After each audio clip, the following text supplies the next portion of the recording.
Selamat siang, saya Muhammad Tegar Apriansa dengan NIM akhir 37.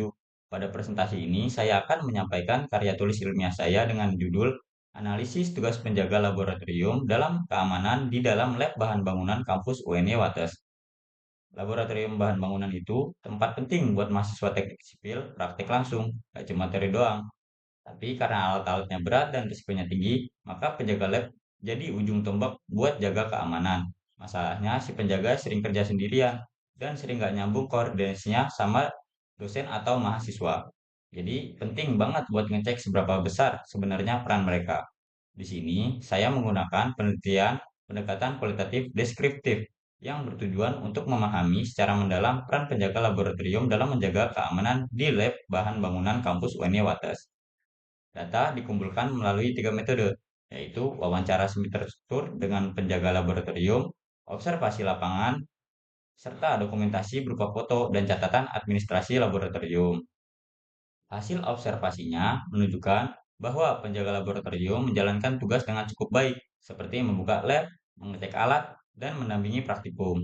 Namun, karena bekerja sendirian, pengawasan jadi kurang maksimal, apalagi saat ada lebih kelas dari satu.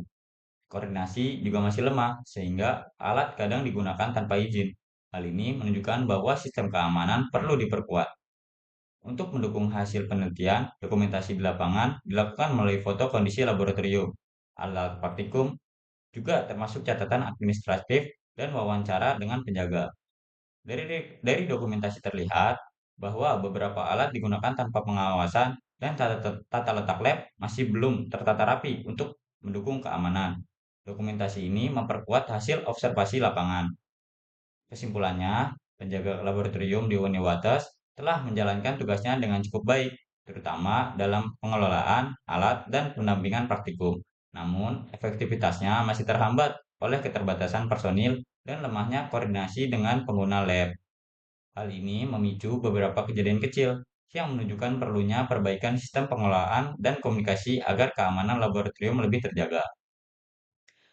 Saran saya untuk meningkatkan keamanan laboratorium, menambah tenaga penjaga agar pengawasan lebih optimal. Koordinasi antar penjaga, dosen, mahasiswa juga perlu ditingkatkan, misalnya lewat briefing singkat. Sistem peminjaman alat harus lebih tertib, dan tata letak laboratorium perlu ditata ulang agar lebih aman. Selain itu, SOP dan petunjuk penggunaan alat sebaiknya dipasang di tempat yang mudah terlihat. Sekian presentasi dari saya. Terima kasih.